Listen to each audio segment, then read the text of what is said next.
Hola, buenos días y bienvenidos a este nuevo vídeo semanal en el que, un poco a diferencia de otras semanas, no vamos a hablar tanto de mercados, sino bueno, de dos aspectos que en ocasiones nos hacen perder dinero u operar de manera poco procedente.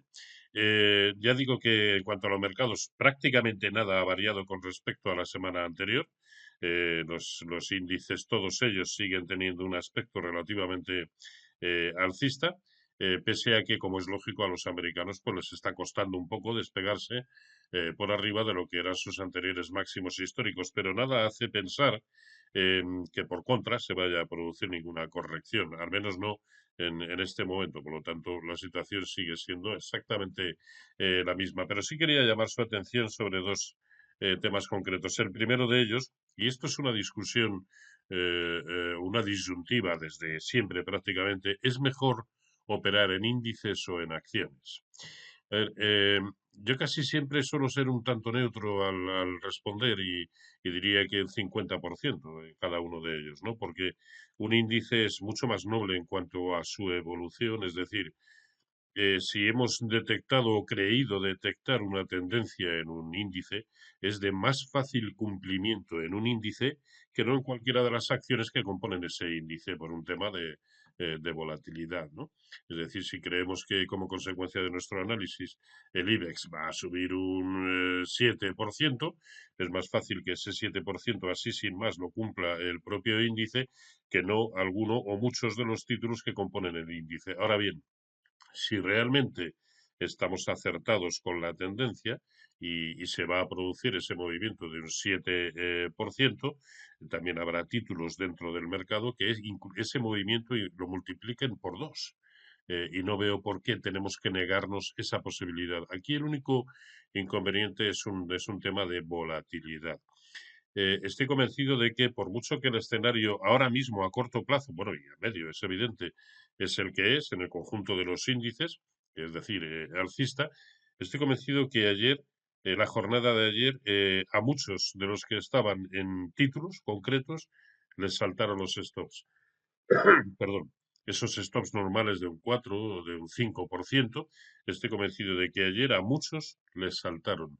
Bueno, eso es algo que probablemente no ha sucedido, bueno, probablemente no, eso es algo que no ha sucedido o que no les ha ocurrido a quienes estaban y siguen estando en índices.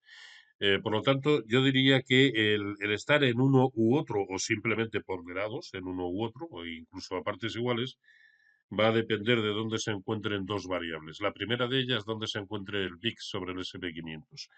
Fíjense que pese a que las subidas, estamos hablando pues un SP500 o un Nasdaq 100, el Nasdaq Composite de ayer un nuevo máximo histórico, el de semiconductores de Filadelfia un nuevo máximo histórico, y el Dow Jones y el SP500 prácticamente también, estamos ahí. Ya digo que pese a ello, el índice VIX, el que llaman el índice del miedo, el que mide la volatilidad del mercado, se encuentra en niveles de 23, cuando lo normal es que en circunstancias en las que el mercado se comporta de un modo alcista, eminentemente alcista, como el que estamos viviendo, que esto es marzo y estamos aquí. En cualquier otra circunstancia histórica, el VIX suele moverse en niveles de entre 12 y 16. ¿Qué quiere decir esto? Pues que parece que todos los inversores están como que no se lo creen. Como que sí, muy bien, pues, tengo que estar aquí, voy a estar aquí, pero todos con el freno de marcha puesto, mirando hacia atrás, en fin, en niveles excesivamente altos. Y esto incide en que efectivamente la beta, la volatilidad de los títulos con respecto a los índices, sea muy superior a las de otros momentos históricos. Por otro lado, el ratio put-call, que es el que nos mide por dónde circula el sentimiento de opinión contraria, aquel por el cual lo que decimos es cuando hay un amplio consenso en un lado del mercado, en este caso concretamente el alcista, suele suceder exactamente lo contrario. No dejan de ser indicadores, pero suelen funcionar. Sin embargo, en esta ocasión, el ratio put-call, digamos que la frontera o el nivel por debajo del cual saltan históricamente las alarmas, las alertas en cuanto a lo que es un escenario de excesiva complacencia alcista y por lo tanto sucede exactamente lo contrario, que los mercados caen con fuerza, ese nivel es 0,55. Bueno, pues en los últimos 70 días, de los últimos 70 días, 67 ha estado el ratio put call por debajo de 0,55. Esto en cualquier otro momento de la historia hubiera hecho que los mercados corrigieran muy fuertemente, para que veamos hasta qué punto también están saltando algunos de los paradigmas que de siempre nos habían acompañado, ¿no? Pero ya digo que no deja de ser un indicador que nos alerta de que algo no está sucediendo con limpieza, digamos, con la normalidad de antes, ¿no? Aunque esta palabra probablemente con el tema de la pandemia cada vez pierde más significado, ¿no? Y no sabemos muy bien a qué obedece. Por lo tanto, que me estoy enrollando mucho, yo diría que ese criterio de tener 50% en índices, 50% en acciones, creo que es válido en momentos de neutralidad, es decir, cuando el VIX está en niveles acostumbrados con anterioridad entre 12 y 16 y cuando el ratio put-call pues está por encima de 0,55 pero sin sobrepasar niveles de 0,80, 0,90 por ejemplo, ¿no?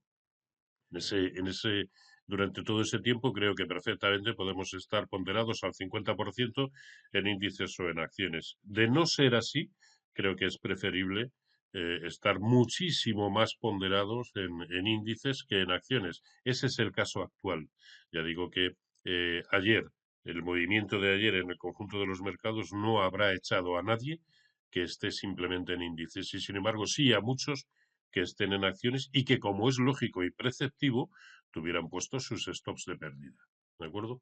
Y el segundo aspecto sobre el que les quería llamar la atención es para todos aquellos que tienen acciones americanas, la conveniencia o no de cubrir la posición, es decir, inmunizarnos ante la posibilidad de que el dólar caiga frente al euro, que es por otro lado lo que ha estado sucediendo en las últimas jornadas.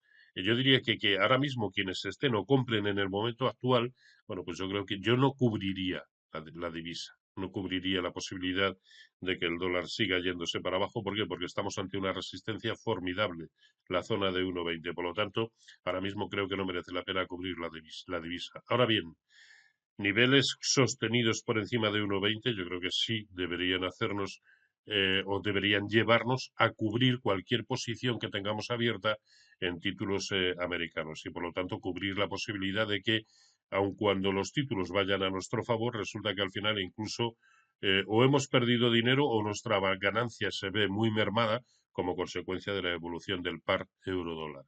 Así que en el momento actual, por debajo de o en estos entornos de 1,20 creo que no merece la pena cubrir la divisa ya, pero si se va por encima de 1,20, por supuesto que sí. Bueno, pues nada más. Como ven, el tema de hoy se ha apartado bastante de lo que es mi cotidianidad, pero bueno, tampoco está de más hacer de vez en cuando algunas reflexiones que no lo olviden, no dejan de ser reflexiones mías. No tiene por qué ser todo el mundo o muchos del mismo parecer. ¿De acuerdo? Venga, pues nada, simplemente con que les pueda servir de orientación, pues perfecto. Un saludo y cuídense mucho.